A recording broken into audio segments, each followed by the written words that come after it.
Thank you, Kevin.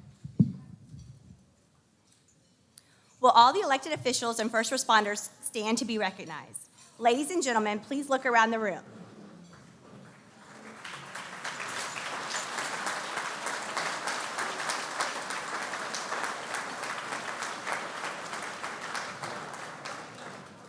We are privileged to have so many outstanding leaders here with us today. We appreciate your service and commitment to our community. Thank you all for coming. Now I'd like to introduce Pastor Reagan Wagoneer from the Vineyard Church to lead us in prayer.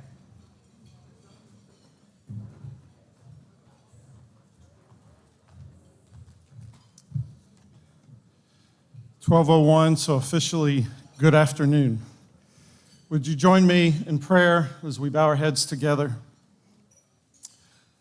Lord God, almighty and everlasting, we begin our time this morning by turning to you in gratitude. As we face the challenges in front of us, we recognize your provision and care. And we recognize that your provision comes through the hard work of so many people, from those who tend to the growth of crops, to those who transport goods, to those who deliver them. We recognize those in the service industry who make it possible for us to receive your provision. Your provision comes from the thought work and creativity of engineers and entrepreneurs. And we are blessed by the mingling of different cultural expressions, different perspectives, diverse thought that makes possible the mechanisms that feed, heal, entertain, and bring us together. And we are grateful for those who build and design and bring beauty to our places of work and play and rest. And we are grateful for the scientists and doctors who are committed to advancing care. And we recognize the many people who work behind the scenes in unglamorous capacities that make life in this county possible. And we're grateful for the public servants that steward the diverse resources of our community to make this a safe place for all people to thrive in their various pursuits. And we are grateful to be part of a county that has an abundance of beauty in its diversity. We are stronger for this diversity, and we recognize this as a unique blessing. And we recognize the challenges that face us today. So I pray for wisdom for our government officials amid the conflicting interests and issues of our time. Foster in all of us the ability to work together in harmony, even when there is honest disagreement. I pray for liberty and justice for all, for people of all color and creed and economics. And I pray for the agenda set before our leaders today as they report on the state of our county. May your way of love and peace lead us all, even as we share together this meal and this time together. With great honor for all the different creeds and traditions, I offer these prayers in the name of the Father, the Son, and the Holy Spirit. Amen.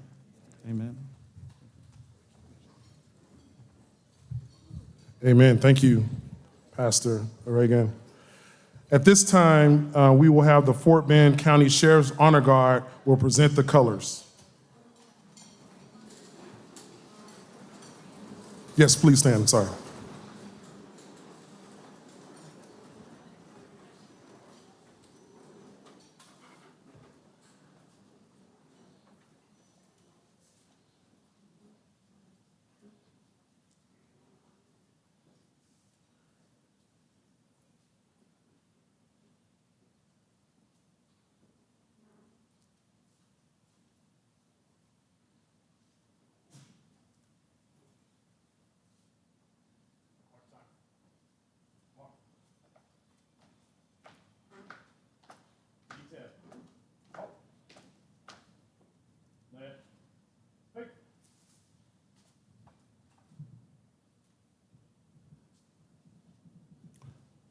We are pleased to have Terrence Alexander, a student from Fort Bend ISD, to lead us in the national anthem.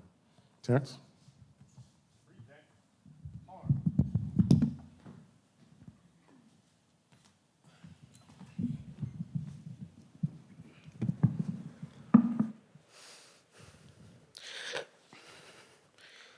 Oh, say, can you see by the dawn's early light.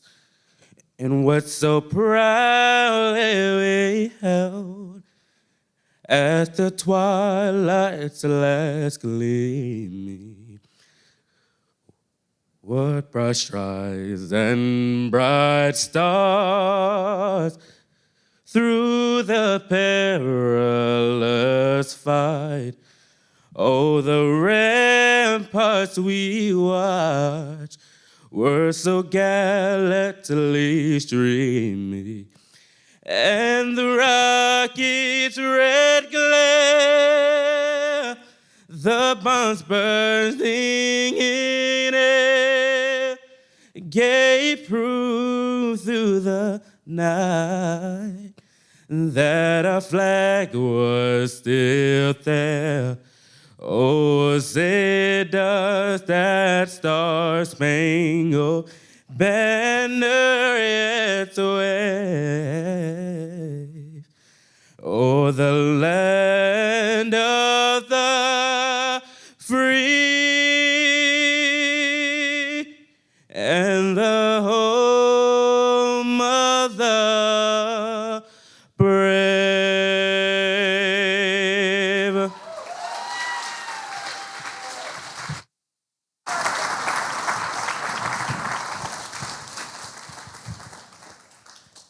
I would like to invite Gemma Taylor, a student from Lamar CISD, and Nicholas Pappas, a student from Fort Bend ISD, to the stage to lead us in the Pledge of Allegiance and the Texas Pledge.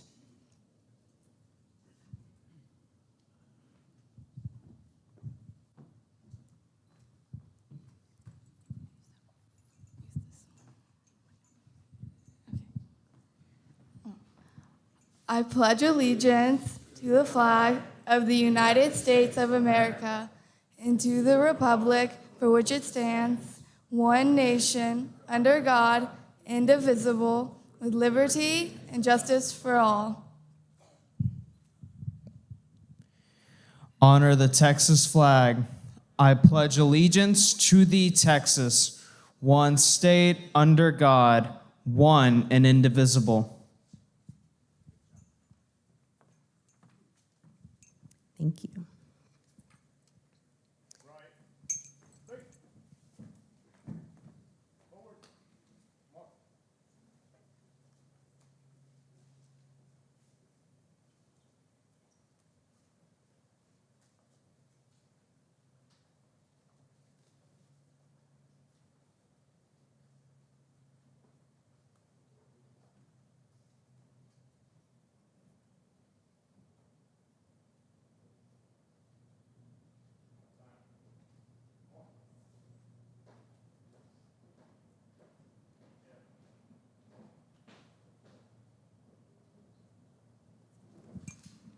Please continue to enjoy your lunch, and we will begin our program shortly.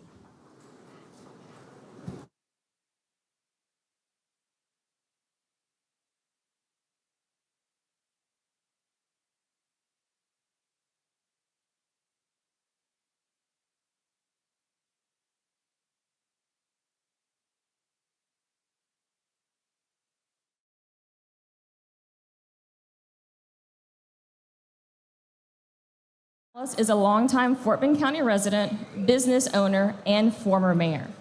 Since 2011, he has devoted his time in office to serving the citizens of the county he calls home. In November 2016, he was elected to Fort Bend County Commissioners Court for Precinct 1 and re-elected in November 2020 for a second term. Prior to serving as commissioner, Morales was the co-owner and operator of Greenscape Associates, LLC, a landscape management, design, and build firm serving residential, commercial, and governmental clients. With that, ladies and gentlemen, Precinct 1 Commissioner Vincent Morales.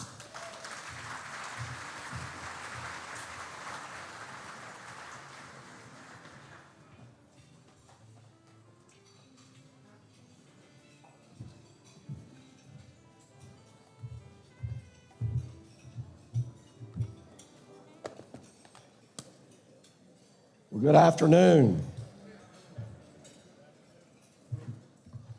Got to get organized here.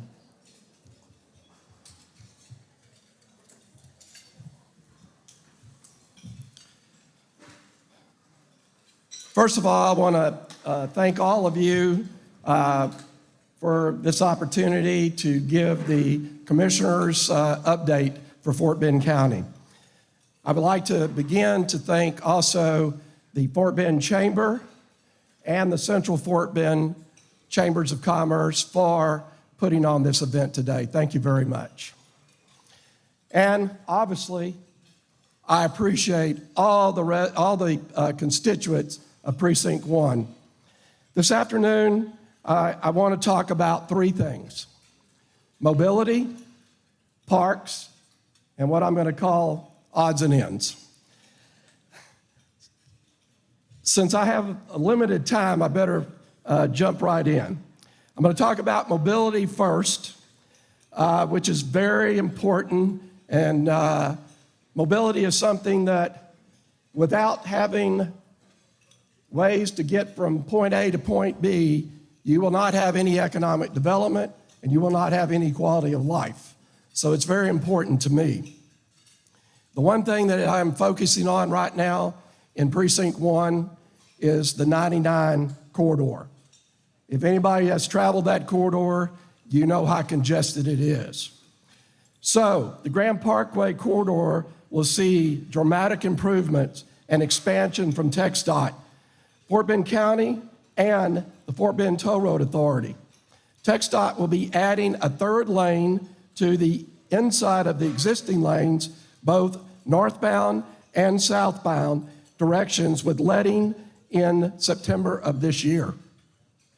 In addition, Fort Bend County funded the design and the frontage roads from Fry Road to Kingsland Boulevard in both northbound and southbound directions, and TxDOT will manage the bidding and the construction with an anticipated letting in the first quarter of 2023.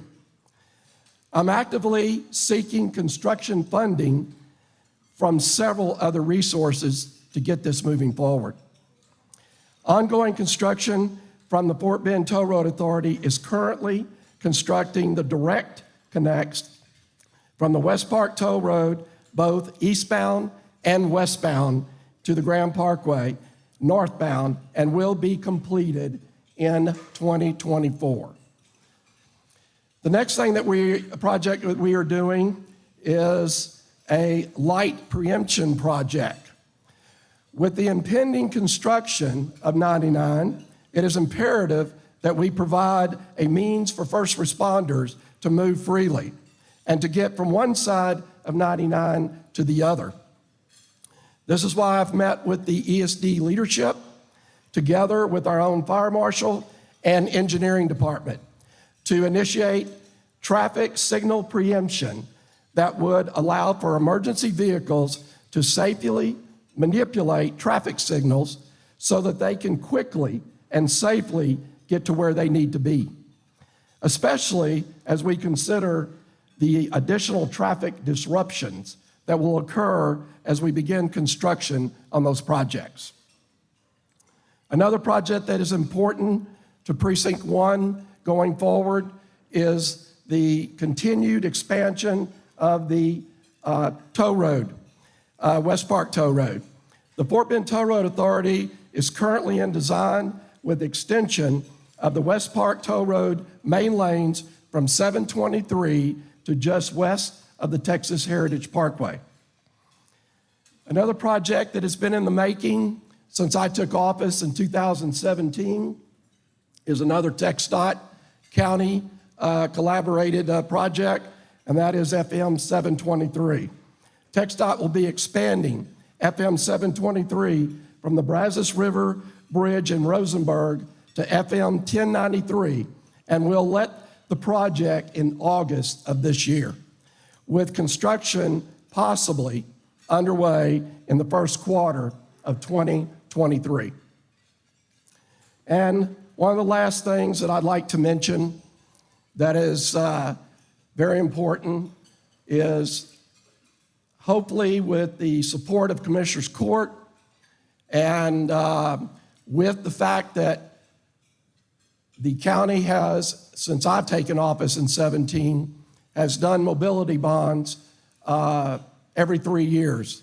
And so I am hoping that with the support of the Commissioners Court and the voters, that we will see a 2023 mobility bond because, again, as I stated earlier, mobility is important for the growth of Fort Bend County, and Fort Bend County is growing. Parks. We have several parks in Precinct 1. One of the newest parks we have is Daly Park.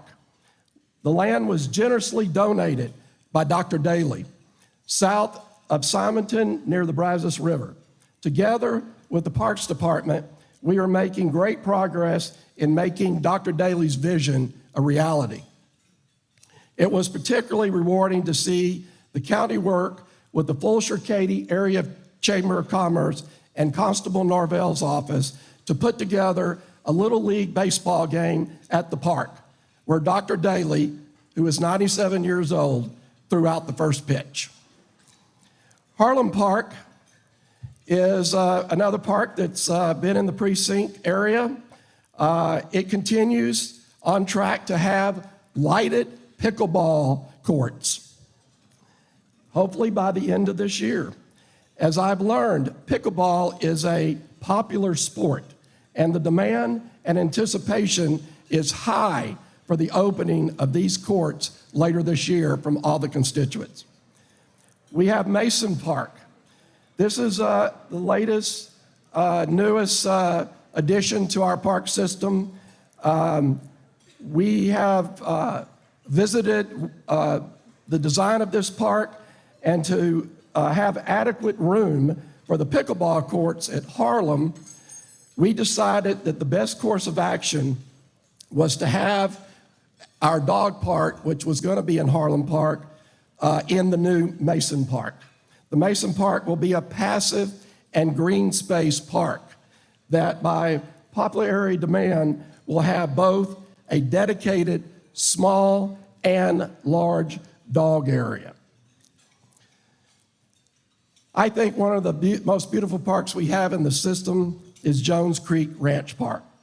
Speaking of other popular sports that are in high demand, at Jones Creek Ranch, we have cricket fields that continue to operate at capacity, and disc golf that almost immediately after opening garnered high-level attention from the greater Houston area.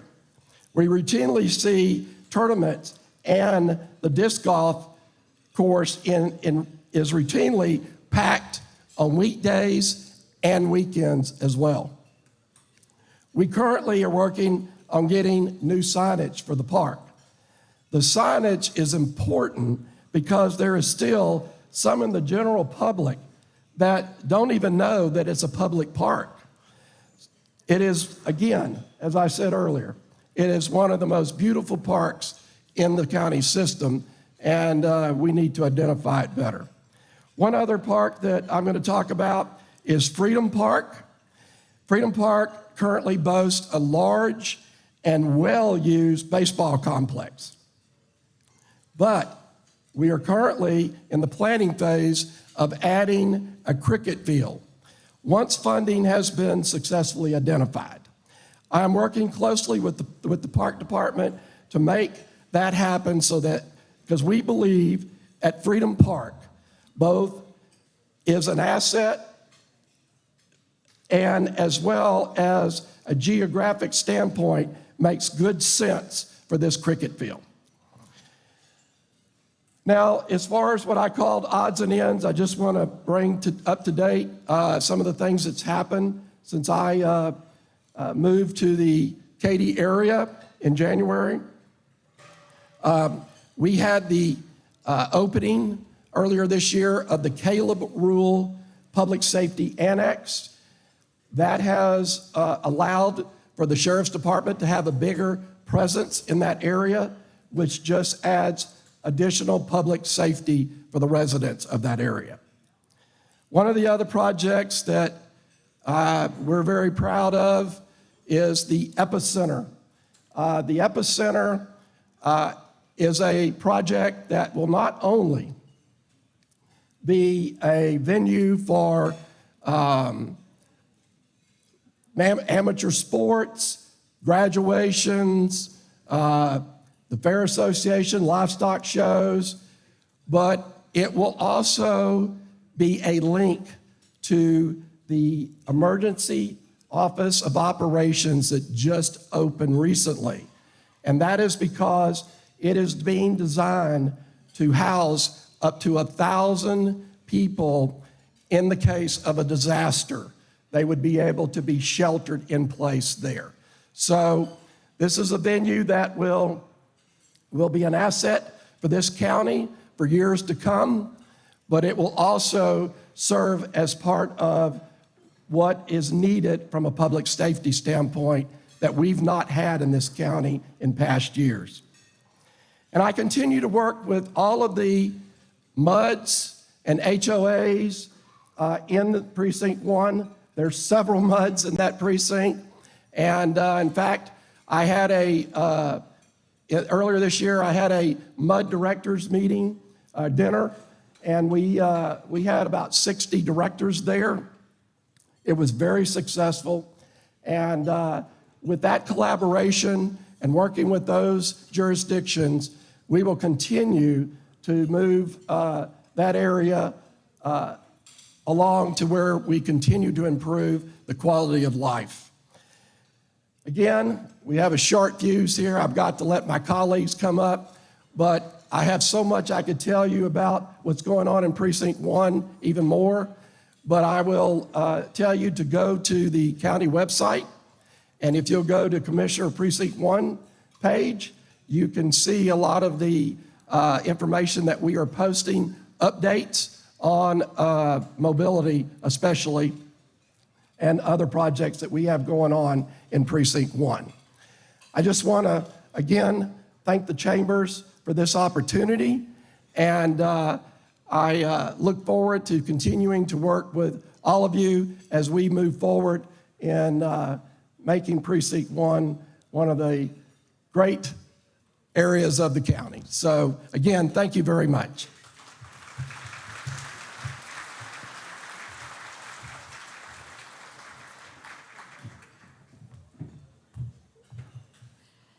Thanks for your great presentation, Commissioner Morales. It's exciting to see all that infrastructure going on with both mobility and parks and facilities, but I don't know if you noticed it, but the room really got buzzing when you mentioned pickleball. I mean, that was so very exciting. Thank you so much. So now I have the pleasure of introducing our next commissioner, which is Commissioner Grady Prestidge. Commissioner Prestidge is establishing an impressive record of public service in Fort Bend County. After losing a runoff election to the incumbent commissioner by 92 votes in 1986, he was later elected to Fort Bend County Commissioners Court in November of 1990. Taking office as the Precinct 2 County Commissioner marked the first time that an African American has served on the Fort Bend County Commissioners Court since the 1880s Reconstruction period. Commissioner Prestidge has been reelected 7 times since 1990. And with that, ladies and gentlemen, I give you Precinct 2 Commissioner Grady Prestidge.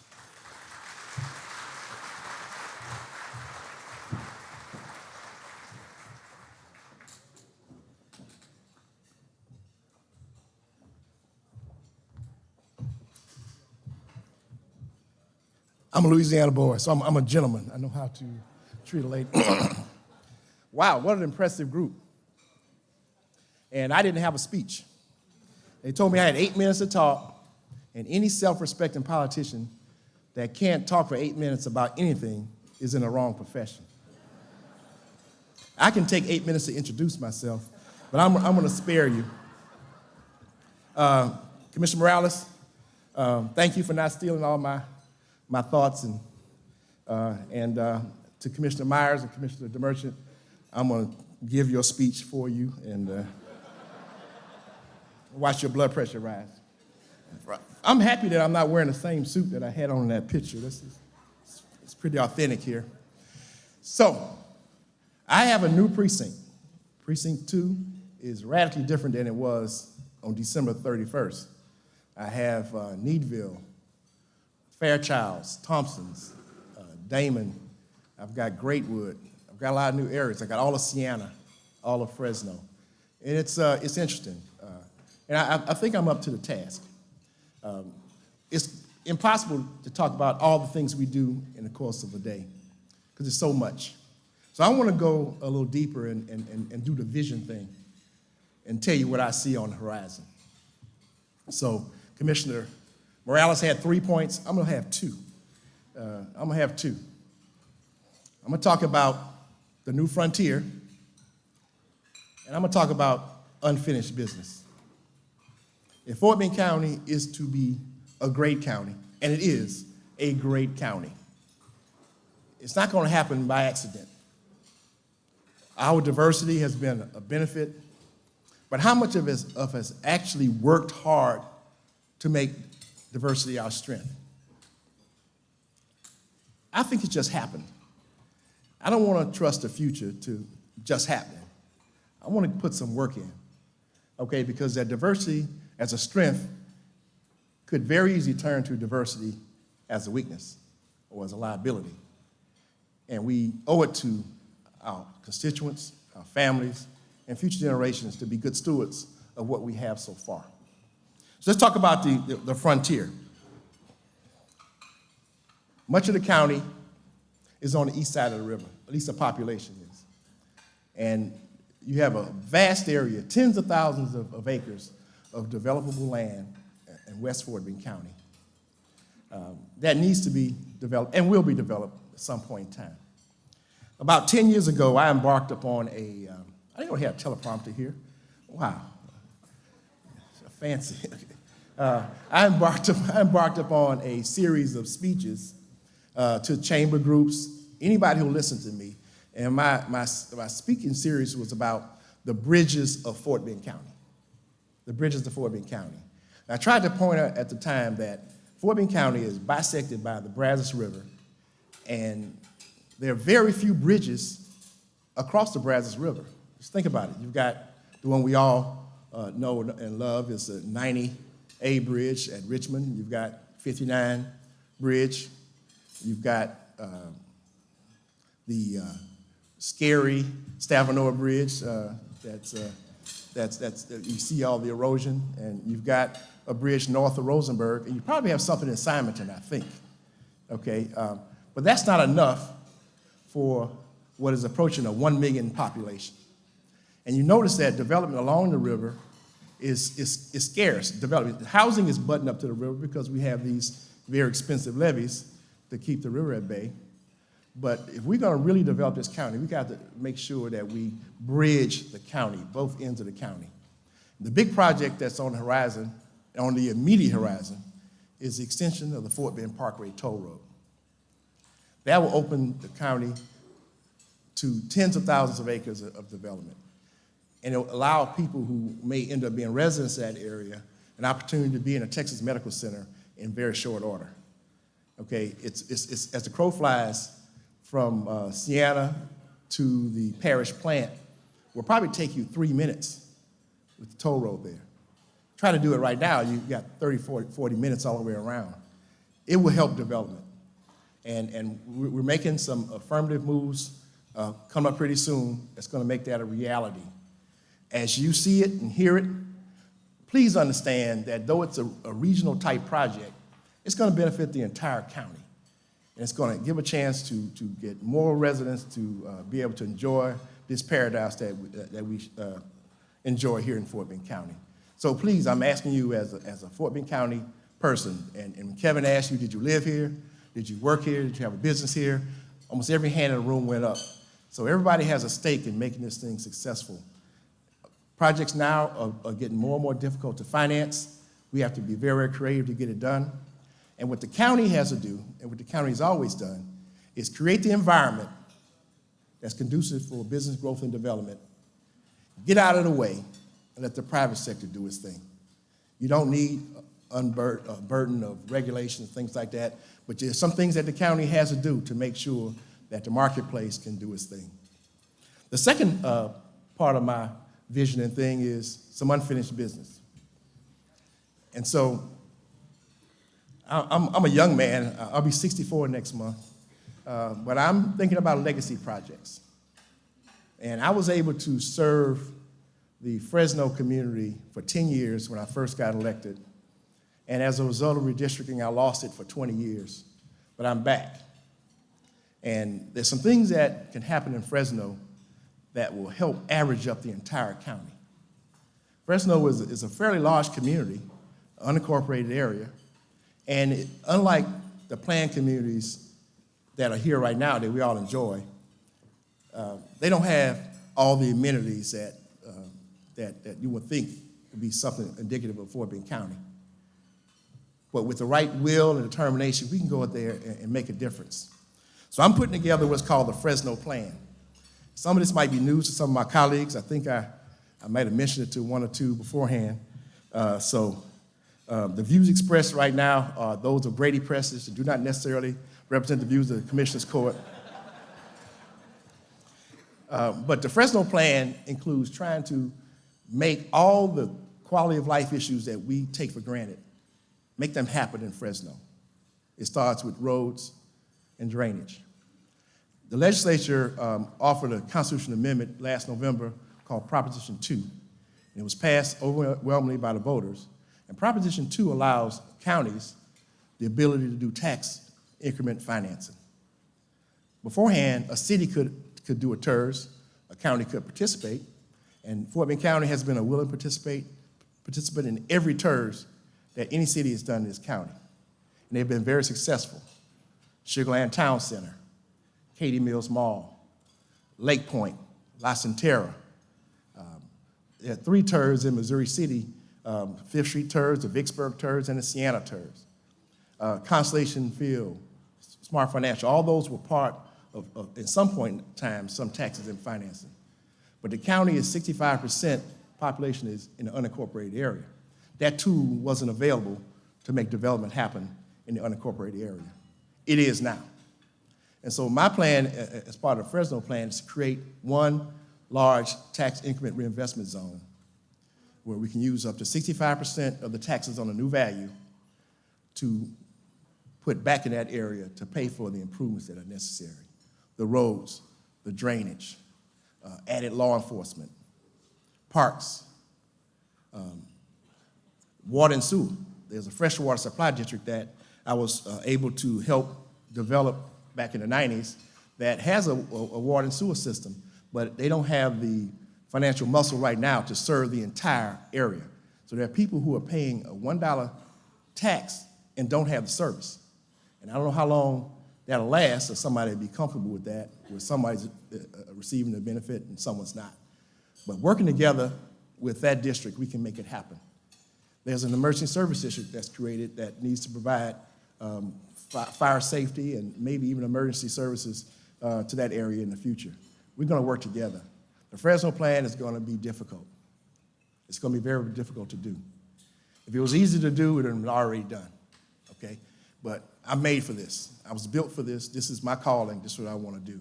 So I'm going to employ each of you to, first of all, pray for me, pray for the county, pray for the people of Fresno, and pray that we have the wisdom and the courage and to do what is right and just for the people we serve. So the vision thing is the new frontier, onward to the west side. We're gonna win the West again, just like the settlers did. We're gonna develop major communities in West Fort Bend County that will rival anything we have already. And we're gonna go back in and handle some unfinished business and making the Fresno community one that we can be proud of. I implore you to help me, and I look forward to making that happen on my watch. Thank you so much.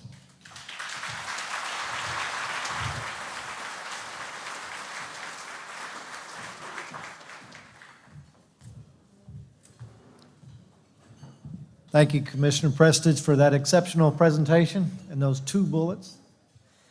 Howdy. My name is Vern Hegwood. I'm also with Costello, Inc., and I have the distinct pleasure to introduce our next commissioner, our Commissioner, Precinct 3, Andy Myers. Commissioner Myers has served the residents of Fort Bend County as commissioner since January 1, 1997. He's committed to ensuring that taxpayers' money is spent as prudently and efficiently as possible. He led the effort to reduce the county tax rate from the region's highest of 66 cents to the region's lowest of 44 cents, saving the county taxpayer over $1 billion. Ladies and gentlemen, Precinct 3 Commissioner Andy Myers.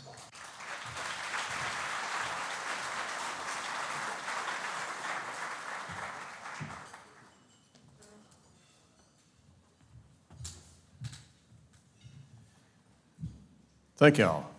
Thank y'all for being here. I do want to correct a misperception that Commissioner Prestidge just gave you. He told you he's a Louisiana boy. He aspires to be a Southern boy, but he was born in the state of Iowa. That makes him a darn Yankee. I cleaned that up for the ladies in the audience, by the way. Grady and I have a lot of fun over this issue, and he is a Louisiana boy. Both of his parents earned their PhD degrees at the University of Iowa, and I think it was his dad was working on his PhD when Grady arrived, and obviously they got it from Iowa, University of Iowa, as I recall.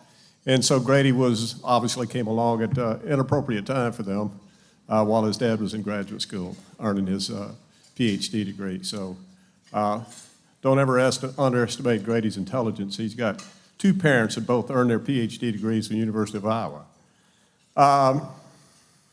Thank y'all for being here, and I want to thank all of the engineers, developers, et cetera, business people that have made Fort Bend County the county that it is. And it's due to y'all's efforts that Fort Bend County is one of the best places in the country to live, and certainly that's reflected by the tremendous growth that we've had over the last 20 plus years. It's been my privilege to serve as a county commissioner, Precinct 3, for over 25 years. And I want to thank all of the constituents that have seen fit to continue to put me back in office.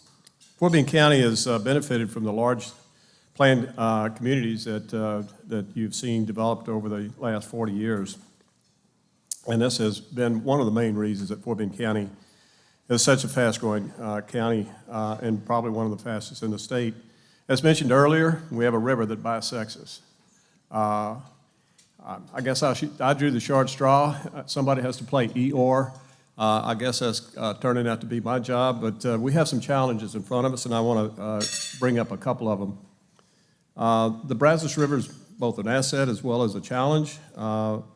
As Grady mentioned, we have very few bridges that cross it, but we do have a number of them for mobility. Also, through the years, developers have built levees that have obviously been a major benefit from the standpoint of building homes that don't flood as a result of those levees. It's been a challenge for Fort Bend County. However, the community has risen to that challenge. Today, 27% of the property values lie behind levees in Fort Bend County. In my new precinct, I've now got the majority of the levees in my precinct, and one of the reasons that I'm beginning to learn about them because of my previous precinct, I didn't have any. And it's a really big issue that we have before us that I'll get into here. One of the reasons I wanted to bring this up. We're behind FEMA accredited levees, which puts us sort of unique in the country. And these levees certainly performed very well during Harvey. Along with the accreditation of our levees, FEMA has also awarded our exemplary level floodplain management, with Sugar Land and Missouri City having Class 6 and Class 7 community service ratings respectively, and to earn significant flood insurance discounts for our residents. I want to congratulate the cities of Sugar Land and the city of Missouri City for their exemplary work in this area. Local control of these levees is important because we can't wait for the federal government to take action whenever we have an issue that is a critical issue that we have to address, so we do it ourselves. After Harvey, for example, after Harvey, just two of our LIDs alone spent over $120 million on new infrastructure to ensure that the limited flooding that did occur within those levees would not be repeated. I was just talking to Jimmy Jenkins a little earlier about his levees that that spent a tremendous amount of money protecting the properties from flooding. However, 45% of the flooding from Harvey happened in my old precinct, now Precinct 1, just west of the Barker Reservoir. And the Corps of Engineers, which actually flooded those properties through their actions, have not done anything to fix the problem. In fact, a recent court ruling has established that the Corps of Engineers has a permanent flood flow easement on all of the properties that are within the Barker Reservoir and the Addicks Reservoir. There were 12,000 homes that flooded. So what this means is that the Corps of Engineers, if you have another Harvey, will have the authority and the right to simply flood the properties again. And I've been talking to a couple of the residents, some of those people earlier in this meeting, and said we need to work together to try to address this issue. We're going to have to do something about it. Until last year, flood insurance rates were defined by the flood maps, and the levied communities were afforded favorable non-mandatory flood insurance rates through their accreditation of the levies, and the relative cost of insurance against flood damage, should it occur, was minimal and, again, optional for property owners. That has changed, unfortunately. Over the last 5 years, FEMA has been busy devising a new flood insurance program under the secrecy of NDAs with vendors and no public input or rulemaking process. The result is an effort that we call Risk Rating 2.0, and you'll hear more about that as time goes on. Without going into too many specifics, FEMA has delinked the rate determination from flood maps. They have created their own rating system on a property-by-property basis, and generally has increased the cost of flood insurance for those in flood-prone areas rather significantly. This is very important to our residents who live behind those levees. FEMA has done this without transparency, without public comment, without public disclosure, economic impact analysis, and without any data quality analysis. Those that have flood insurance of their property home previously have a statutory cap of 18% a year. Now, 18% is pretty steep. But if you did not have flood insurance, you are unfortunately going to have to pay the current rating 2.0 rates when you buy your insurance, which is going to be significantly higher than they have been for existing property owners. This changed because FEMA needs to plug a $20 billion hole in their budget. And they are going to have to do this by including more people into mandatory purchase and gradually increasing the insurance rates in a manner that doesn't cause too much panic. So they're going to slowly boil this frog. To achieve their efforts, to achieve their objectives, the insurance rates are going to have to go up, and the policyholder pool must be expanded. Now, to be fair, FEMA has been under tremendous pressure from the federal politicians to take this action to, as I said, fill the $20 billion hole that they've got. Levies, and particularly accredited levies, offer a large pool of potential insurance revenue with limited downside risk due to the investments that have been made and continue to be made by the local communities in Fort Bend County and other communities. Every Fort Bend Commissioner's precinct has a levy in it, but the bulk sits, as I said before, in my precinct, and that's one of the reasons I've now taken a keen interest in this issue.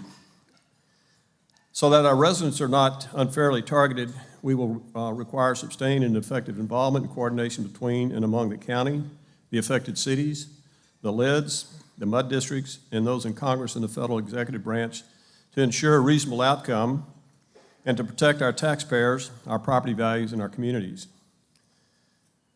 It will also take some effort from those outside of Fort Bend County and throughout the region in order to fight back. This is not a real partisan issue. It's a wet versus dry issue, and we need the wet communities to be engaged, and we need them now. Today, we have a community-wide committee that's coordinated through the Fort Bend Economic Development Council. I see Jeff sitting back there, and I want to thank him for his leadership in putting this effort together and leading it. Congress has been considering reauthorization of the Natural Flood Insurance Program and oversight of FEMA's Risk Rating 2.0. Recently, The House Financial Services Committee met on May 25th, and the Senate Banking Committee is scheduled to meet June 16th and the 23rd to address these matters. We have made our concerns known, and we have demonstrated the effective discussions on Capitol Hill and within FEMA and the Corps of Engineers through our efforts. We have repeatedly submitted widely read federal document comments and twice have submitted written testimony before the House and the Senate committees having jurisdiction over FEMA. We have met privately with FEMA headquartered lead on the risk rating 2.0, and we've solidified an active coalition involving nearly all of the Mississippi Valley and Gulf Coast states. This matters because if we lose this battle, every resident or business protected by a Fort Bend levee will be forced to purchase flood insurance at whatever rates FEMA determines themselves. Every real estate transaction financed and with federal-backed loans will be required to purchase this insurance.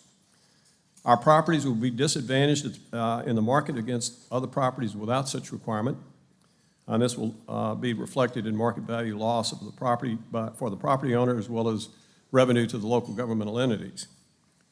And FEMA will have unlimited control of flood rates and who applies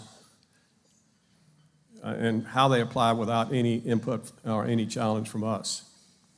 Currently, I chair the HGAC's Water Resources Committee that's been tasked with coming up with a method of distribution of $1.23 billion in federal fundings for flood mitigation projects. And Mayor Joe Zimmerman sits on the committee, and I've assigned him as the complaint department, so if you have any complaints about your flooding, my good friend, Mayor Zimmerman, will be happy to address the issues for you.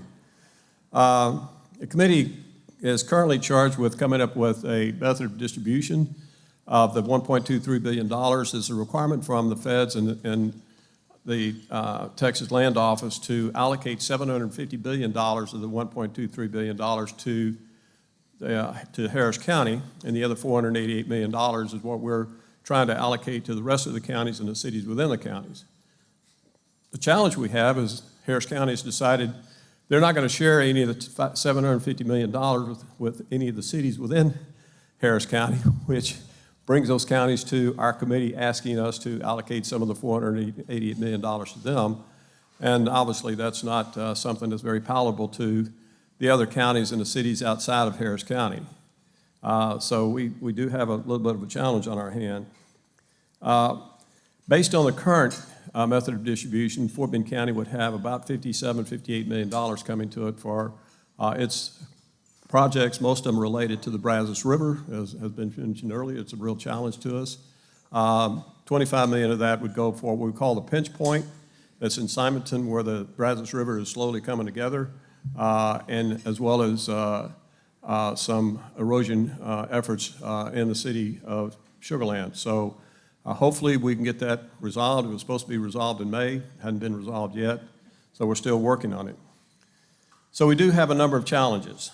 FEMA and Risk Rate 2.0, the Barker Reservoir and Addict Reservoir problems with regard to the property owners that are located in those boundaries, and fairly distributing $1.23 billion. So thanks to the efforts of my colleagues like Mayor Zimmerman and others that have working with us on these issues, I'm confident that we're going to solve them. So thank you very much for your time, and I look forward to hearing from my other two colleagues. Thank you.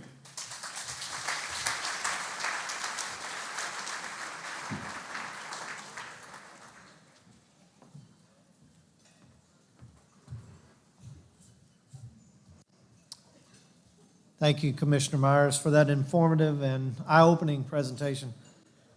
Now I have the pleasure to introduce our last commissioner of our commissioner's report, because he's Precinct 4, Commissioner Ken DeMerchant.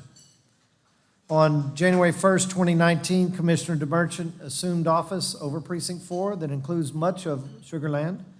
Commissioner DeMerchant has a Bachelor of Science in Electrical Engineering from Texas A&M University. He is a software engineer by trade. He started his career working in flight design for NASA on the shuttle contract. He has since gone on to work in commercial software development and is now a Fort Bend County public servant. Thank you for that. Commissioner DeMerchant has worked hard to spearhead Project Brazos, a committee to address the erosion along the Brazos River at a local and regional level, and is very passionate about protecting our community from the Brazos River. Ladies and gentlemen, Precinct 4 Commissioner Ken DeMerchant.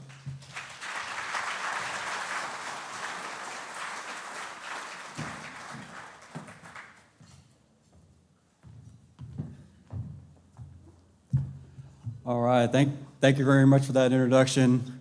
I want to thank all the members of Commissioners Court, my colleagues, and the chambers that are here for hosting this event. And a very special thanks to all our partners and sponsors, including Costello, who's our title sponsor, and then also NewQuest Properties, who's our platinum sponsor. So thank you. And all of you, your investments here and your presence here today means you believe in Fort Bend County.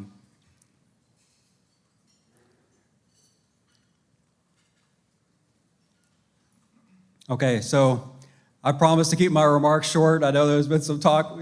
I said 5 minutes, and then I said ×2. So we'll see. I'll try to keep it brief but informative. This past year has been full of multiple challenges and highs.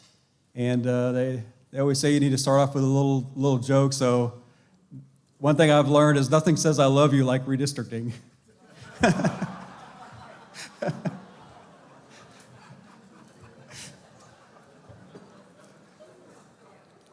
So most importantly, I've learned that and witnessed how resilient the people of Fort Bend County are. And I'm so proud at how many lives that we were able to touch and how many people we've been able to help.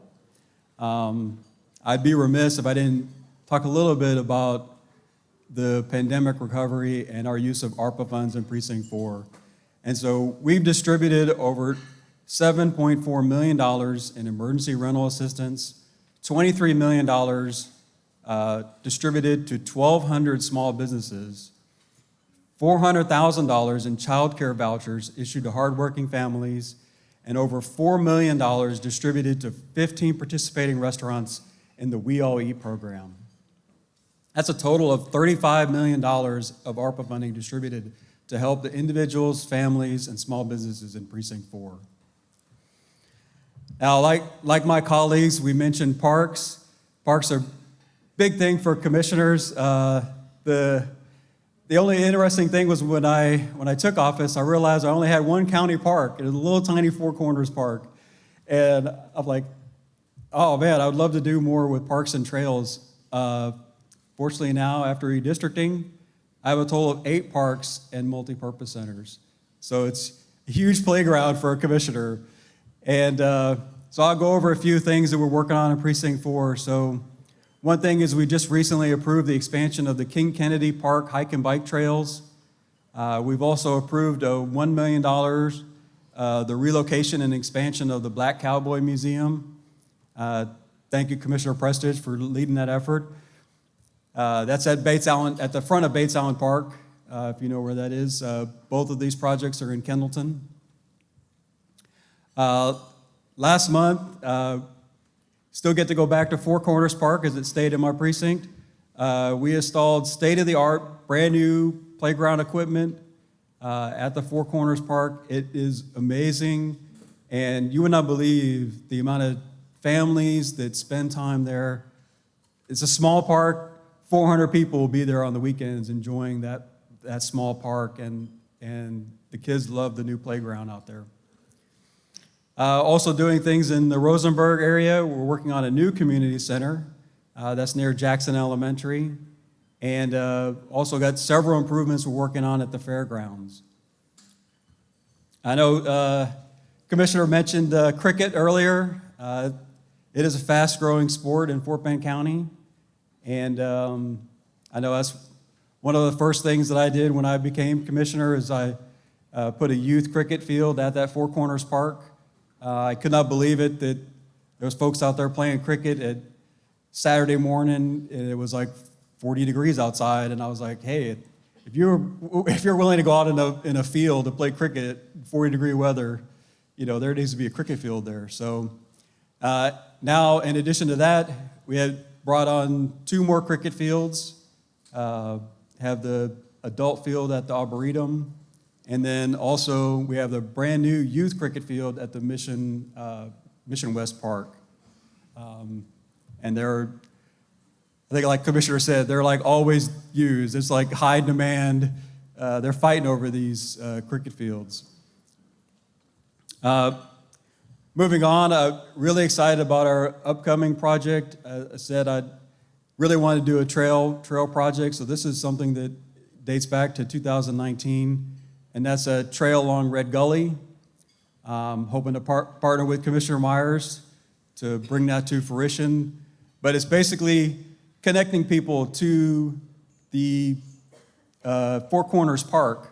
And so the Red Gully Trail would allow people an easy access from the surrounding communities to get to the park. So it's very important to have that connectivity.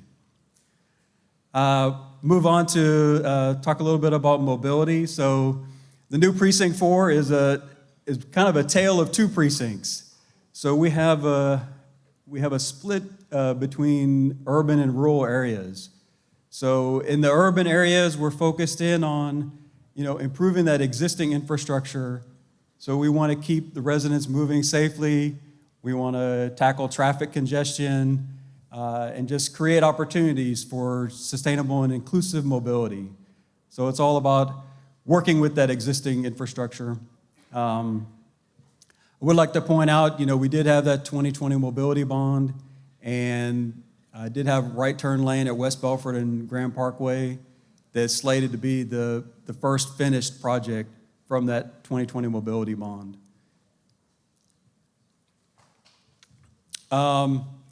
So we've kind of talked about Fort Bend County as being this fast-growing county. So that's the other part of the precinct. We have this huge rural area that all the new expansion, the new development is moving south on the other side of the Brazos. And the old 2-lane county asphalt roads cannot handle all these new cars that are driving up and down them. It's like a melee in these areas where all this development is popping up. And so really trying to get ahead of all this and to recognize where the development is being done, where those rooftops are going, and get that infrastructure in there sooner rather than later. County roads, working a lot with TxDOT to make it happen. And so just trying to get ahead of it, work proactive, and not reactive. And so like I said, we got a numerous number of these road projects that are currently in design. And we're building a county of the future, and we're looking for innovative ways to make that happen. And so just in closing, I just want to say that, we look forward to the future of Fort Bend County. Let's look to that resilient spirit of the folks that we serve. It's challenging times. We hit with the challenge after challenge. There's school shootings that are happening. There's the pandemic and recovering from that. There's inflation. Commissioner Myers didn't even mention inflation. That's your favorite topic. The supply chain issues that we're having. You can't even buy a car unless you just take whatever's available. But all of these things, we get up every day and we rise over all of this. We take it on, and we look forward with hope to the future of what this county has to offer. And so, I guess, we have, June already? We've got another hurricane season in our midst, and I always say we need to be prepared for anything that happen, any emergency at any time. And so while Hurricane Harvey was kind of a prompter for me to run for commissioner, it was mentioned earlier about Project Brazos. that is, one of my pet projects, and it's the regional initiative to mitigate the erosion impacts of the Brazos River. Like I said, it's a passion project of mine. The project is so important. It protects so many lives, protects conservatively over $8 billion in assets, and it's at a very reasonable price. Currently, right now, we're estimating under $200 million. And when I go and I tell our state representatives and state senators that it's $200 million, they're looking at me going, oh, that's the local match, right? Because they're expecting a number with a B on the end. I'm like, no, that's for all 13 sites, that's the total project cost. So I'm hoping that, as we continue to look for ways to fund it, I know Commissioner Myers, Mayor Zimmerman, you guys are helping, hopefully. We'll keep our fingers crossed. And, but that's just 4 sites. So we have still another, 11 sites, or what, you guys could do the math. There's still a few sites that we need to do. So I'm hoping that you guys will continue to work with us. I hope I continue to get support from the court as we look for funding in the future. And that's all I have today, except I have one more thing, as I'll take Commissioner indulgence here for a minute. I always been saying for 3.5 years now, that one of the great things about being commissioner is you get to hire a staff. And I've been able to work with a great group of people that have been my staff that has been working these last 3.5 years. And they are the engine. They are what gets all these things that are done that I get to take credit for. They're the ones that make it happen. And so I just want to take a moment right now to recognize my staff. And if you guys could please stand. I have Ahmad.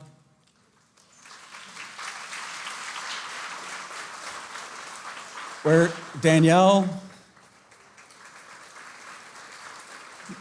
Shannon's in the back on teleprompter duty. And our new addition, Cynthia, is over there. So they're the ones that make it happen. So thank you very much, and enjoy the rest of the show.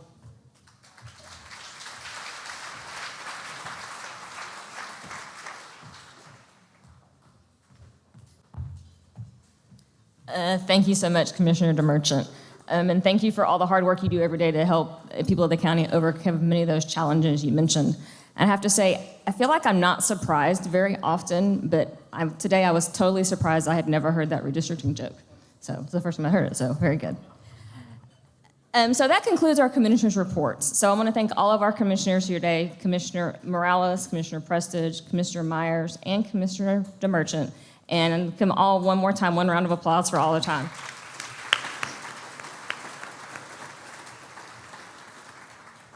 Okay, and now at this time we will have our State of the County address with County Judge K.P. George. Judge George was elected to serve as Fort Bend County Judge on January 1st, 2019. As the county's top elected official, Judge George presides over the Commissioner's Court, which oversees the county's more than 3,000 employees and its nearly $500 million budget. Additionally, Judge George is the director of the Office of Homeland Security and Emergency Management. At this time, we'll have a brief video presentation, and then I'll introduce Judge George. Hello, I am KP George, your Fort Bend County Judge. Welcome to your Fort Bend County, where almost 900,000 people call home. Fort Bend has a long, richly varied history and an exceedingly bright future as it continues to build on the foundations established by the original settlers of Texas. Fort Bend County is among the fastest growing counties in the United States, currently with projections estimated to exceed 1 million residents by 2027. One of the richest counties in Texas, ranking number 2 in the state amongst wealthy households with a median household income of over $97,000. Fort Bend is an exceptional place, with its diverse cultures, cities, people, and lifestyles, with an equal distribution of the nation's 4 major ethnic groups, making Fort Bend the most diverse county in Texas and the third most diverse in the nation. It's been over 2 years since the first positive case of COVID-19 in Texas was reported in Fort Bend County. Yet despite the pandemic, residents have emerged stronger and united together by their passion for their county. Nearly 4 in 5 residents are fully vaccinated against COVID-19, and Fort Bend ranks among the top 50 counties of fully vaccinated residents with a population of over 500,000. Fort Bend County Health and Human Services, right before I started, had been working with the public health community to understand what this strange new disease was coming out of China. And so from that time and going forward, we worked with our partners in the region. Fort Bend County Judge George and the Commissioner's Court engaged its vast network of nonprofit partners, local chambers, community leaders, and direct constituents' feedback to provide input and guidance on the specific needs of the community and set out to provide a strong and equitable recovery from the COVID-19 pandemic. This includes assisting local governments and funding school districts for COVID unbudgeted expenses such as distance learning, laptops and network upgrades, uncompensated care for hospitals and medical clinics, transportation, and program supplies for nonprofit organizations. The pandemic's impact on the small business community has been front and center. County Judge K.P. George and the Commissioner's Court initiated grants to help support area business owners, allocating more money for small business relief than any county in the greater Houston region. The small business grant provided approximately $14 million for job creation and retention, $11 million for lease and mortgage payments to keep the doors open for small businesses, and provided emergency assistance to over 2,600 businesses, distributing $51 million to aid operations. Fort Bend County programs and the initiatives that they created for small business owners were just incredible compared to what I saw other Code Ninjas owners receive from their own counties. So we're extremely thankful for everything that Fort Bend County has done for us. After COVID, small businesses suffered the staffing shortage, which no one anticipated. And as usual, they reacted with just the right kind of programs for businesses like ours. This business is completely made by the community support. It gave me the opportunity to reinvent myself with that kind of backing I had, that I didn't have to worry about where is rent coming for this month, because I had the money from the county to say, what are we going to do? How do we support the county? How do we keep on doing what we're doing and exist as a business? Over $50 million has been distributed to Fort Bend County's mortgage, rental, and utility grants, preventing rental debt, eviction, and foreclosure for thousands of residents. Helping our residents who are in need will always be a top priority of Judge K.P. George. Additionally, the grant program has provided stability and security to landlords and property managers. To date, over 800 landlords and property managers have been assisted. All of our residents are important, from the youngest to the oldest. In the summer of 2021, 250 youth participated in the county's Summer Youth Employment Program. Students helped to decrease backlogs caused by the COVID-19 pandemic, and they were given an opportunity to work in county government, gain valuable work experience, and income. Fort Bend County is 185 years old. With a storied history and continued growth, it takes targeted and strategic planning to keep our infrastructure sound and modern. Mobility projects include improvements to roadway intersections that will provide relief from traffic congestion to motorists and repairs to existing roads and bridges. Some of the largest projects that we're working on involve State Highway 99 between I-10 down to 1093. The county's really focused on getting those frontage roads constructed adjacent to that 99 corridor in order to improve the congestion in that area. Additional infrastructure projects include drainage improvements to assist in reducing flood threats, including Flatbank Creek and Oyster Creek erosion repair.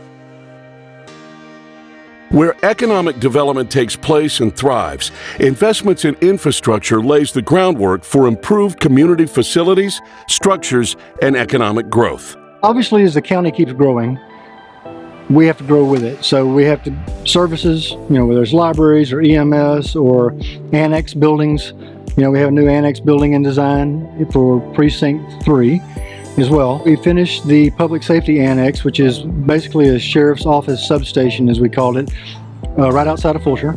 That'll also house some fire marshal staff as well as environmental health. And it allows the sheriff deputies not to have to spend so much time driving into Richmond back and forth. The guys who work out in that area are kind of based in that area now, so it saves a lot of road time, and it gives them more space to grow, which was badly needed when we planned it. Public spaces have become vital lifelines during the pandemic. Parks and green spaces provide important physical and mental health benefits. 24 projects are on the list for the Parks Bond, designing new facilities that communities can enjoy and maintaining existing structures. One of Fort Bend County's first public parks, Kitty Hollow Park, is set for extensive expansion improvements, and the recently opened South Post Oak Sportsplex underwent a $5.4 million expansion project. It's an exciting time to be in Fort Bend County Parks. Absolutely. We have projects going on in every single precinct, 1, 2, 3, and 4 with the Parks Bond, $38 million Parks Bond. So one of the biggest projects we just completed was the first phase of South Post Oak. The football and soccer fields are now open to the public. We're working on the second phase of that, which is baseball complex, which will include baseball, parking, concessions, beautiful state-of-the-art fields. Over in Precinct 1, we just opened up Daly Park. Daly Park is going to have a bunch of fields as well in it, as well as a nature park. Some of our trail projects that we've concluded last year with the City of Sugar Land. Yeah, through the bond, we're able to partner with the City of Sugar Land to complete several miles of trails projects with them. And then also up in Precinct 4, we're working on the first adult-sized cricket field. So that should be open by the end of this year. It'll be the Arboretum Cricket Complex. So that'll be a lighted field with netting, wicket, full pitch, restrooms, and most importantly, batting cages. All the cricket enthusiasts really want those batting cages, especially for adults. So we're looking forward to getting all that in. Speaking of our adult constituents, pickleball is very, very, it's an up and becoming sport, and it's very popular. And so over in our Harlem Road Park, we are actually getting ready to put pickleball courts in addition to what we have out there already for softball. And we've got a beautiful pavilion out there, so we're excited to bring the adult population to the Harlem Road Park. Fort Bend County hasn't slowed down as the economy continues to thrive. Over 13,000 new jobs were added in the last year, with logistics and supply chain, corporate office, research and development, and food manufacturing showing the largest growth. Credo Packaging and Corporate and Bluebonnet Nutrition recently announced expansion projects. Together, these expansion projects account for over $27 million in capital investment in the Sugar Land Business Park and add 192 new jobs to the county's growing workforce, retaining almost 700 jobs. Fort Bend County has also experienced a record year in the real estate market. The 2021 tax year saw a 21% increase in new construction and added over 10,000 new construction properties. Commercial real estate growth has contributed to a better than expected recovery from the COVID-19 pandemic. The commercial retail market increased and added over 250 new construction properties for 2022, proving once again that Fort Bend County continues to be among the fastest growing counties in the state. In 2022, the Fort Bend Information Technology Department enhanced its network architecture, implemented new systems and applications, and ensured the security of the county's information assets.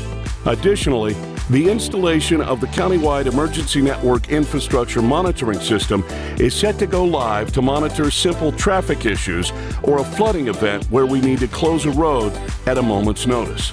Public safety and justice matter for economic growth and vitality. Improving public safety reduces costs and makes communities more attractive for businesses. To strengthen peace officers' performance, accountability, and transparency, County Judge George and the County Commissioners teamed with Axon Enterprises to supply hundreds of body cams to peace officers across the county, in addition to fleet cameras for vehicles and new tasers. Fort Bend County remains one of the safest counties in overall crime rates per capita among the Houston metropolitan area counties. The Fort Bend County Sheriff's Office is the largest law enforcement agency in the county. Led by Sheriff Eric Fagan, the men and women who serve are true public servants. The Sheriff's Office created a human trafficking unit that rescued multiple victims and returned them safely to their homes. Additional initiatives coming from Sheriff Fagan's office is the Juvenile Justice Advisory Council and much more. To see that justice is done in Fort Bend County, District Attorney Brian Middleton's relentless pursuit of justice and readiness to utilize best practices in evidence-based prosecutions has a focus on bail reform, human trafficking, and the juvenile justice system. A lot of convictions, and that's the result of very hard work by our prosecutors and our investigators and law enforcement in the community. So despite the pandemic, we've been able to go back into court and succeed in trial. Fort Bend's law enforcement officials are committed to making the county a safer and better place to live, work, and raise children. As head of the Office of Emergency Management, Judge George takes a leadership role in all areas of the county's emergency management plan, including mitigation, preparedness, response, and recovery. With a trained staff, the objective of these 4 mission areas is to ensure that our community is ready before, during, and after a natural disaster. First thing I want to definitely, between you and I, putting together this wonderful building that we're going to be working in. The new Operations Center, Emergency Operations Center, is a staple point for our jurisdiction and our county.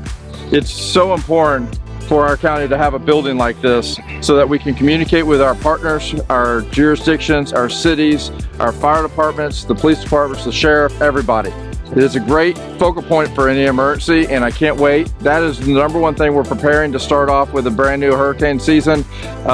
We've got a lot of reports of this season. It's going to be an active season, and we're going to be ready and prepared for it. Despite the challenges the pandemic created, we maintain the same level of county services while finding creative solutions to connect with residents. District Clerk Beverly Walker's initiative is to keep the District Clerk's passport acceptance facility open and readily available to all Fort Bend County residents with monthly passport fairs. Additionally, passport facilities are now located at the Fort Bend County Justice Center in Richmond and the Sienna Annex in Missouri City. These facilities processed over 8,500 passport applications in the first half of the fiscal year 2022. And the good news doesn't stop there. County Clerk Laura Richards' office increased revenue for the county with the largest revenue collection in the history of the tax office for fiscal year 2021.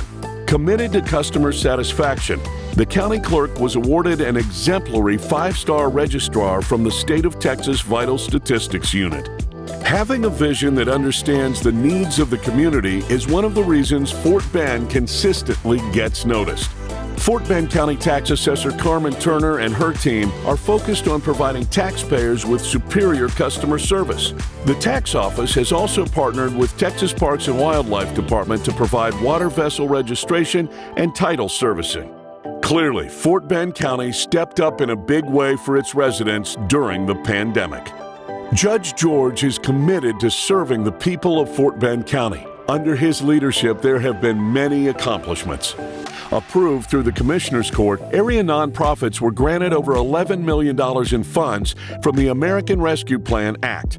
Nonprofit recipients were able to use the grant money to provide emergency food assistance, long-term shelter care, revenue replacement, technology access, after-school programs, job training, and more. To further assist residents with COVID-19 recovery, Judge George hosted the Fort Bend Grant Expo, where over 1,500 residents received on-the-spot assistance with emergency rental, mortgage, utility, and small business grants, and child care assistance. The Office of Fort Bend County Judge George offers support year-round. In December, he brought holiday cheer to more than 1,500 area children by hosting a holiday toy drive along with the Department of Social Services. Having a passion for working with our Fort Bend County youth, Judge George does so through a variety of programs, including the Youth Leadership Program and the Street Grace Youth Leadership Academy. Fort Bend County has strengthened its commitments to diversity and inclusion by creating the Diversity Over Division Initiative in partnership with the University of Houston, hosting the inaugural Juneteenth celebration and Martin Luther King Jr. Essay Contest, Hispanic Heritage Day, and the first Asian American Pacific Islander and Hindu Diwali festivals. Fort Bend has a lot to celebrate in a year of accomplishments. We are looking forward to great things to come in the year ahead. And this is Fort Bend County's future. The best is yet to come.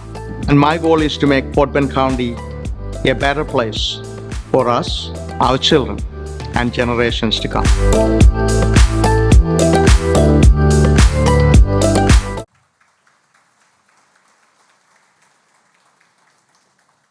So, since taking office, Judge George has placed a heavy focus on homeland security and emergency management, transparency in government, youth empowerment, and improving the quality of life for citizens while building resiliency through infrastructure improvements. And now we'll hear from our County Judge, KP George.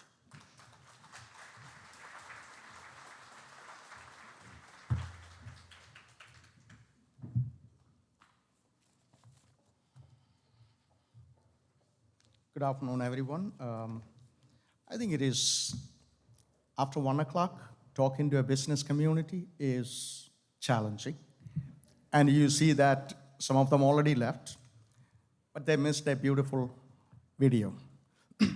And I just wanted to say it's an honor and privilege to stand in front of you today, representing Fort Bend County, one of the best in the country, in the whole world. And that all happened because each and every one of you sitting here, your contribution and your cooperation made us who we are. And welcome each and every one of you to this specific event. And I just wanted to thank the chambers, the Fort Bend Chamber, Fort Bend Central Chamber, for organizing something like this. And so, as I said, but the best is yet to come. It would have been quite a start with the COVID-19 pandemic when it started March 4th of 2020. And today, I am a better person standing in front of you. It made me every day humble and standing in front of you. And one thing, and I tell you, and I just will continue to this, I just wanted to applaud each and every one of you sitting here. Our success with COVID-19 is because your contribution, because you decided to get vaccinated. That's why where we are today. I have a heartfelt gratitude that I wanted to thank our healthcare professionals, our teachers, our essential workers, our people who work at a grocery store. And without them, we would have been in big trouble. As the chief executive of this county, overseeing our county's government along with my fellow commissioners, during this unprecedented time, we have been tasked doing all we can to protect the health and safety and security of our citizens while maintaining the basic functions of our government. And the challenge has been great, but we didn't have no playbook because this is the first time we were traveling this territory. So I want to take a moment to thank my fellow commissioners you already heard, and obviously Precinct 1 Commissioner Vincent Morales, Precinct 2, Grady Prestige, Precinct 3, Andy Myers, and of course, Precinct 4, Kendi Merchant. I also wanted to thank, I will start with our mayors and city council members, and also any elected official. Please stand so that you be recognized. Please stand.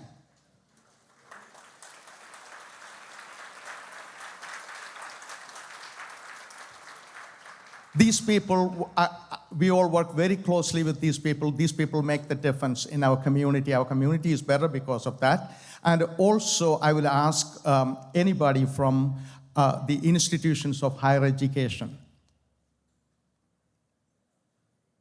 Please stand so that we could be recognized. Anybody from the school districts, the school superintendents, or anybody representing the administration, please stand. Thank you. Thank you. Our public health professionals, doctors, nurses, EMS professionals, I saw many of them wearing uniform. Please stand so that we could recognize you. Of course, we are, as I mentioned before, our chamber, Chamber of Commerce, Fort Bend County, Fort Bend Chamber, Fort Bend Central Chamber, Katy Area Chamber, and Katy Full Shade Chamber, and of course, our Economic Development Council, Fort Bend Economic Development Council, and also Katy Area Economic Development Council. Please stand so that we could recognize you, those who are representing. Please, Jeff.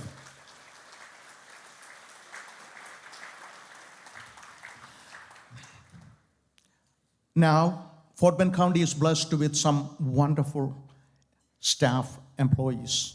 They are the one making all this hard work. And also, I just wanted to say our department heads, you heard from some of these people, our department heads, Fort Bend County employees, and also my staff. And I just wanted to say, I don't want to leave that till the end. They actually made all this happen. So thank you. Where are my staff? Can you please stand for a second, please?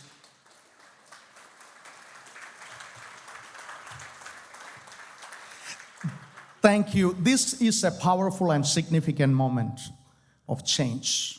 We are living in a very different changed world. And look at the people around here, representing various municipalities, various cities, various jurisdictions. We could be coming from different political background. We could have disagreement on certain things, but your contribution, your cooperation made Fort Bend County what it is today. And also, it is important to know that we could work together when just serving our citizen is our number one priority. We could work together. Thank you. And thank you, all of you have been partners moving Fort Bend forward. And again, I repeat, the best is yet to come. And I have learned in my life that anything we try to do, it first comes from a thought, and it become an intent. And we were intentional about our response to COVID-19. And this reminds me a quote from Oprah Winfrey: we don't look like what we have been through. There is no point in fighting with the reality. We are not in control of what life throws at you, but we control us, we control our response. And absolutely, we controlled our response. That's why where we are today. So I choose to control what I can do and also look for a better outcome. Among all counties in the United States with a population, you heard that before, 500,000 and more, Fort Bend ranked in the top 50 counties in the rate of fully vaccinated people. We talk about it all the time. 99% of 65 and up is fully vaccinated in Fort Bend County. And 79% of population 5 and up is fully vaccinated in Fort Bend County. A county of our size, I don't know many people can talk about that percentage, that number of people vaccinated, and absolutely that deserve an applaud, not to me. So many hospitals and our HHS department and other partners, and with that partnership, we are able to accomplish that. And so, being intentional to protect the life of our citizens yielded that result. And we all know that. More than 1 million American citizens, fellow Americans, passed away. Around 88,000 fellow Texans passed away to this pandemic, and 1,200 Fort Bend residents lost their life. And I will ask you to just pause a moment. Let's take a second. Let's just remember them. Pray for those families, please. Let's close our eyes.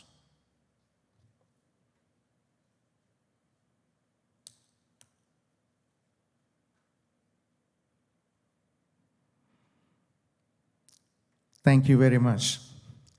Let's actually move on And when we talk about Fort Bend County moving forward, what we will be doing, I just wanted to say, I have committed my life for public service, so I will work harder every day to ensure that we are equipped with the resources and tools for every situation. And I'm proud of our track record, and along with our Commissioners Court members, and without their support, you all know that I cannot do whatever the stuff we are trying to do.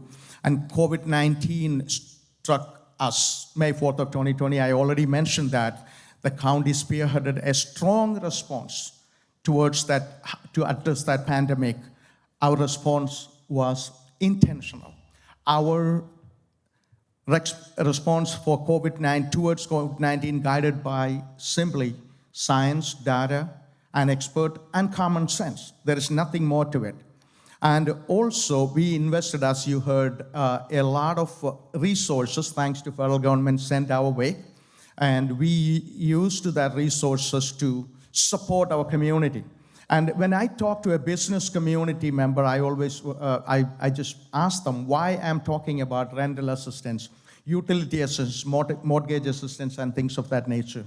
The simple reason my goal is to, or our Commissioner's Court goal is to create more stability in our county.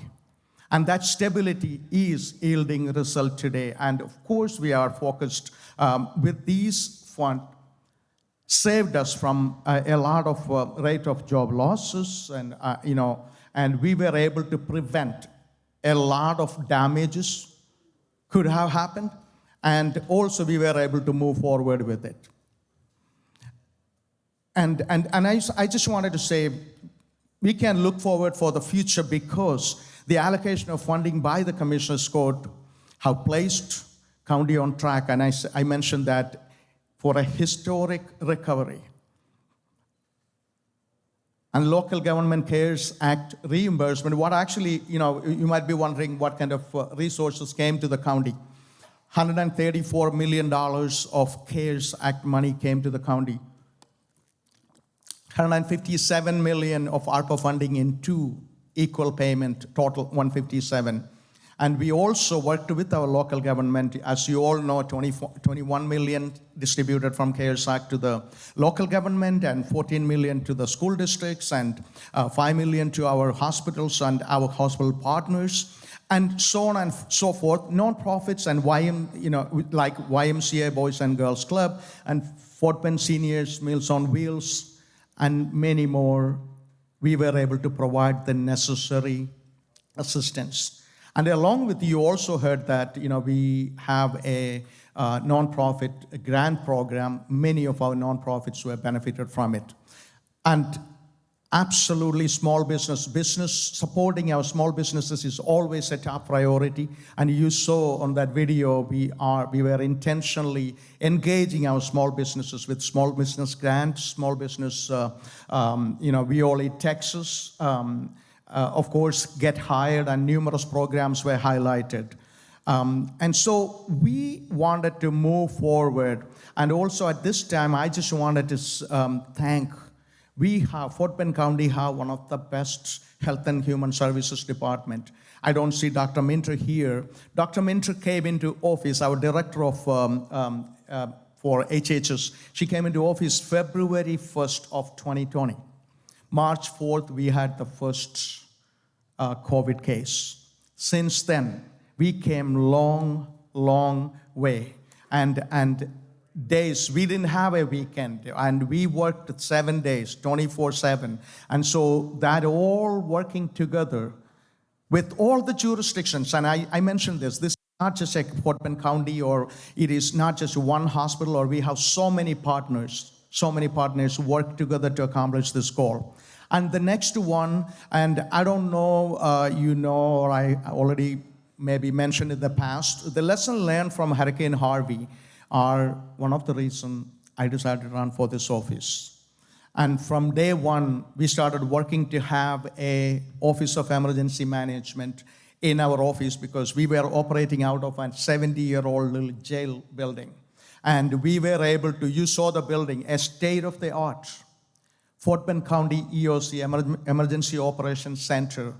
And again, I repeat, I'm so proud to stand before you today to say that last Friday, June 3rd, we were able to dedicate a new state-of-the-art facility to the citizens of Fort Bend County, to serve the citizens of Fort Bend County.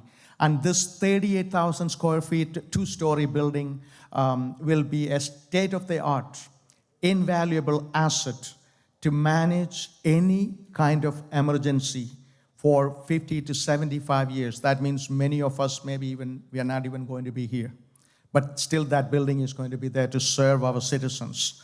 And our emergency management team is moved in to that building. And as you know, we are in the middle of a hurricane season, started June 1st. And so I just want to let our Fort Bend residents know that we are absolutely prepared to deal with any of these kind of disaster. And also, I just wanted to recognize few people made this happen, and I appreciate our staff of EOC and Director of Facilities, you heard James Knight, and our IT department led by Robin Doddy, and Crane Management, PGAL International Design Company, and FS Group Architect and Developers. These all organizations and people worked so hard to make our EOC a reality. And so, talking about our fiscal status or stage, Fort Bend County is in a strong fiscal status, and we are doing exceptionally well, thank God.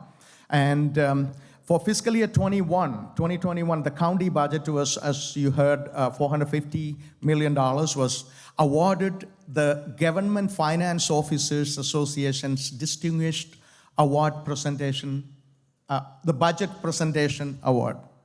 What does that mean to the residents of Fort Bend County and or the citizens of Fort Bend County? It means that we would be able to borrow money cheaper, and also for future dealing with any kind of indebtedness, it will benefit because that shows our stability. And this is all about keeping tax rate promise. You heard about tax rate in Fort Bend County. Fort Bend County continue to work, our Commissioner's Court and me work together to make sure we have a lower tax rate each time possibly. And without compromising state-of-the-art the services we provide to our citizens. 65% of Fort Bend residents live in an ETJ, which is called extraterritorial jurisdictions. That means county directly provide the services, all the services they are receiving. And so we will continue. Last 23 years, the tax rate never increased. And also, I wanted to mention, it decreased almost 4.7 cents in the past 8 years, thanks to Commissioner's Court members, each and every one of their hard work in that matter. And of course, we want to take care of our county employees. We have the best employees. And this year, of course, Commissioners spearheaded, Commissioner Myers, I will appreciate your leadership in it. We are doing a salary study. We want to make sure we compensate our employees better. And also, we wanted to be competitive because people, wanted to come and work in Fort Bend County.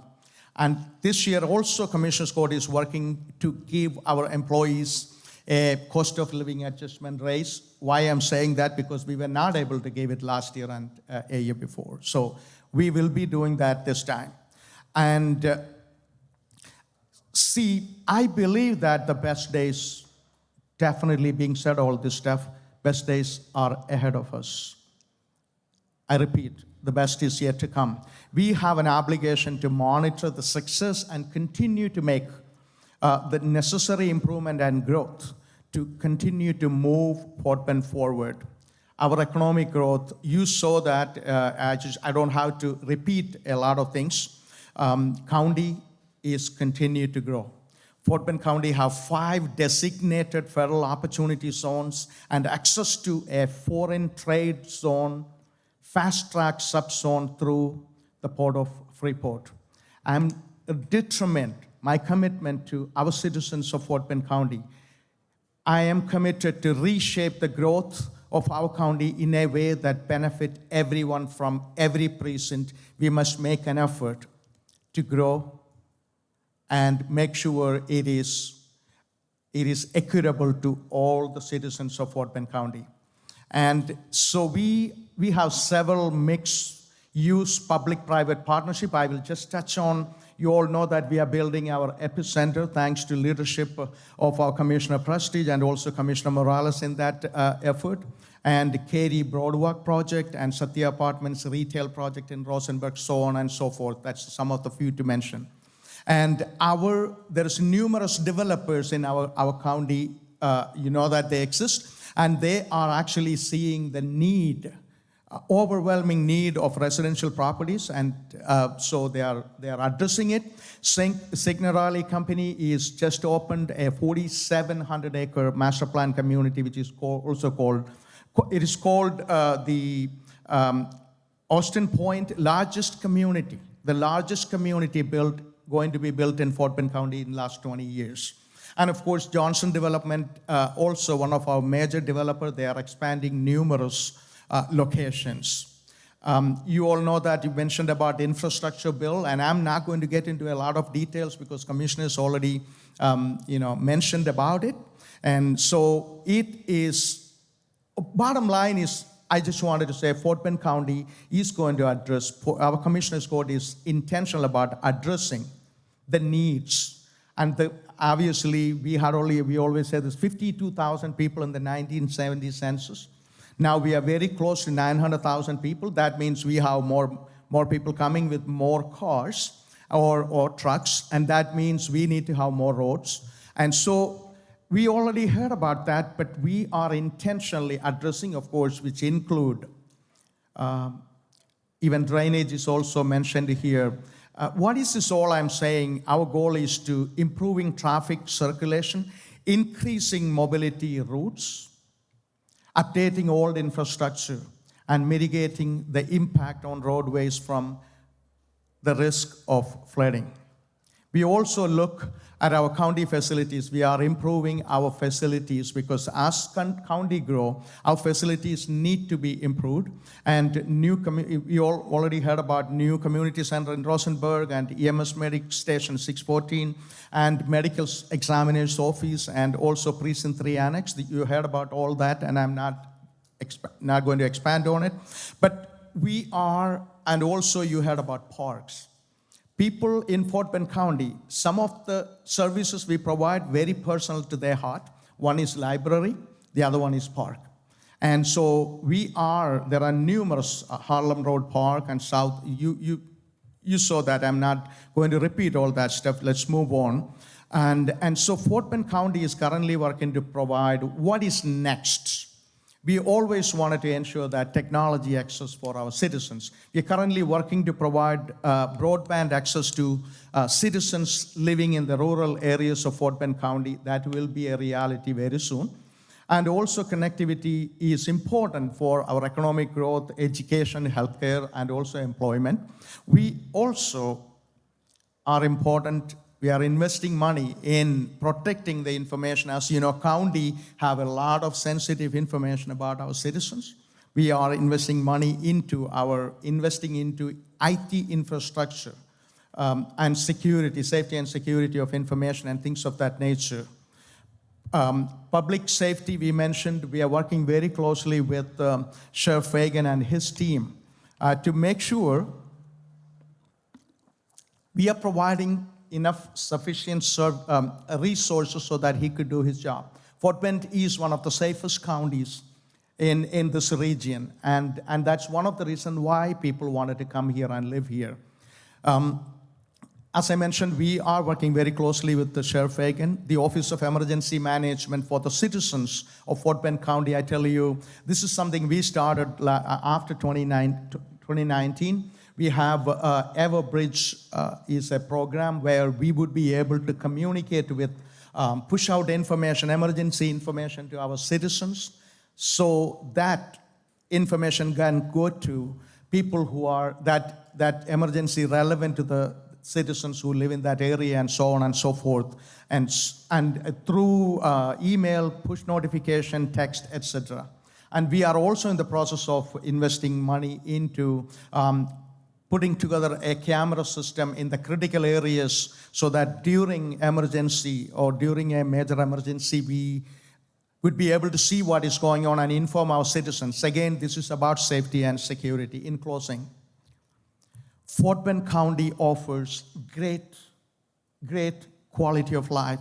This attracts a mixture of communities from cosmopolitan to rural, offering residents options and opportunities. That's the reason why hundreds and thousands of residents moving to Fort Bend County and proudly calling Fort Bend County home. And and also we know that why I say the best is yet to come, because 60% of our county is still undeveloped. And looking forward to inviting and bringing more bigger Fortune 500 companies and other organizations to our county. We never wanted to stay as a bedroom community for Houston, and we will be absolutely focusing, laser focusing on improving our businesses, bringing more businesses, creating jobs, and things of that nature in Fort Bend County. So moving forward, our theme in Fort Bend County is we live here, we work here, and we play here. And we educate our children here. And so that is our goal. We have got a lot of great things to look forward to our future. This is your Fort Bend, and together we are building a future the people of the county will greatly appreciate. All those who are elected officials and others working in this county I just wanted to say thank you for giving me an opportunity to serve as your county judge last almost 4 years. And I also, in the beginning, I said it made me a better person today. And also, I had more hair 4 years ago. And I saw that everything is thinning out, so I shave it off. And so I guess I'm also adapting, to the circumstances.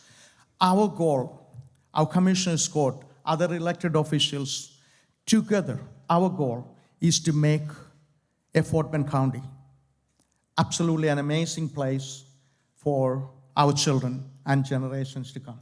And we will accomplish that goal. We will continue to accomplish that goal, continue to work towards it. Thank you for your cooperation. And once again, thank you for giving me an opportunity to speak. Thank you.